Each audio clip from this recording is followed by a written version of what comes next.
বস্ত্ৰনগৰী শুৱালকুছিৰ ঈশ্বৰ শ্ৰী শ্ৰী হাতী সত্ৰত দৌল মহোৎসৱ উদযাপন। দৌল মহোৎসৱক কেন্দ্ৰ কৰি বস্ত্ৰনগৰী শুৱালকুছিত সৃষ্টি হৈছে উখল মাখল পৰিৱেশৰ। তিনিদিনীয়াকৈ শুৱালকুছিৰ ঐতিহাসিক ঈশ্বৰ শ্ৰী শ্ৰী হাতী সত্ৰত আৰম্ভ হৈছে দৌল মহোৎসৱৰ বৰ্ণাঢ্য কাৰ্যসূচী। এই দৌল মহোৎসৱক লৈ এতিয়া আনন্দত আত্মহৰা হৈ পৰিছে শুৱালকুছিবাসী। জনসমুদ্ৰত পৰিণত হৈছে বস্ত্ৰনগৰীৰ ঐতিহাসিক শ্ৰী শ্ৰী হাতী সত্ৰৰ প্ৰাংগণ।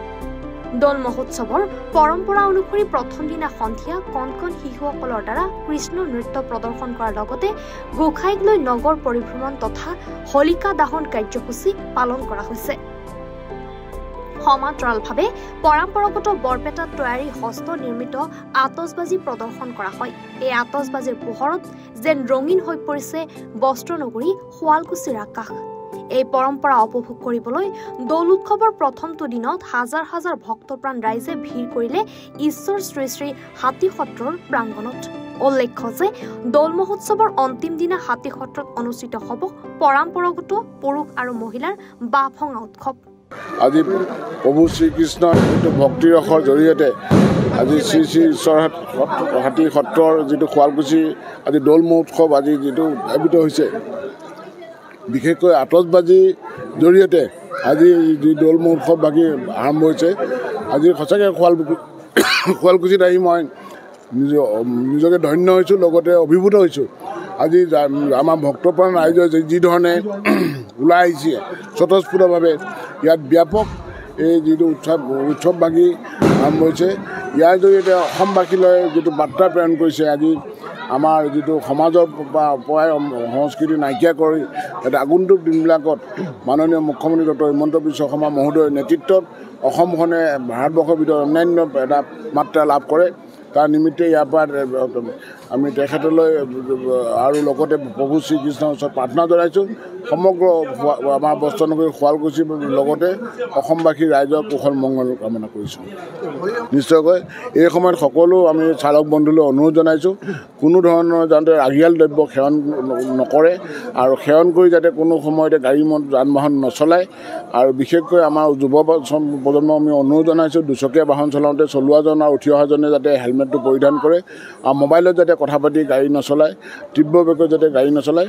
আমি সকলোকে এটা কথা ক'ব বিচাৰিছোঁ, সুৰক্ষিত যাতায়াত সকলো সময়তে যাতে বাহাল ৰাখে। কাৰণ অসমীয়াত এটা কথা আছে, দেহা থাকিলে বেহা। গতিকে এইটো সময়ত আমাৰ উৎসৱৰ বতৰত সকলোৱে আমি আহক, এখন দুৰ্ঘটনামুক্ত অসম গঢ়ি মাননীয় মুখ্যমন্ত্ৰীগৰাকীৰ যিটো আহ্বান, এখন দুৰ্ঘটনামুক্ত অসম গঢ়ি আমি সমাজখনক এটা শান্তিৰ বাতাবৰণ জৰিয়তে অসমখনক সকলোৱে মিলি আগুৱাই লৈ যাব পাৰোঁ। প্ৰত্যেক বছৰৰ দৰে এই বছৰো হাতী সত্ৰ যি দৌল উৎসৱ আয়োজন কৰে তালৈ আমি আহিছোঁ। ভাল লাগিছে। সদায় যেন অসূয়া শক্তি আঁতৰ কৰি পেলাই ৰঙে ৰঙিয়াল কৰি তোলে, চবৰ মাজতে হাঁহি বিৰিঙাই আৰু একতা দোলে বান্ধ খাই শুৱালকুছিৰ ৰাজ্য সদায় উজ্জীৱিত হৈ থাকে, তাই কামনা কৰি আজি আমি আতচবাজি আমি প্ৰদৰ্শন কৰি আছোঁ। ধন্যবাদ।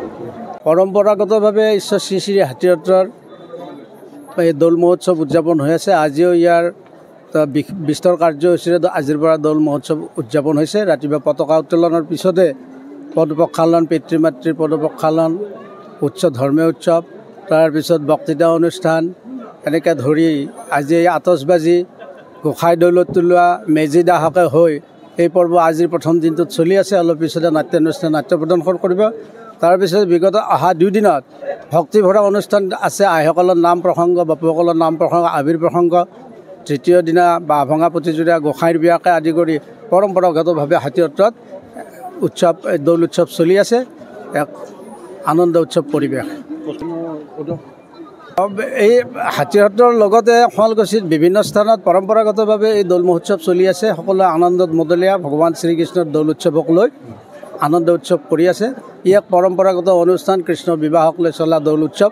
মানুহ এই উৎসৱতে আনন্দত মতলীয়া হৈ হিংসা দেশ পৰিহাৰ কৰি বিদ্বেষ কৰি চবে একত্ৰিত হৈ ৰং ফাকুৱাৰ উৎসৱত মিলিত হৈ আনন্দ উৎসৱ কৰে। শুৱালকুছিৰ পৰা মৃণাল দাসৰ ৰিপৰ্ট, এনি ভাৰত 24।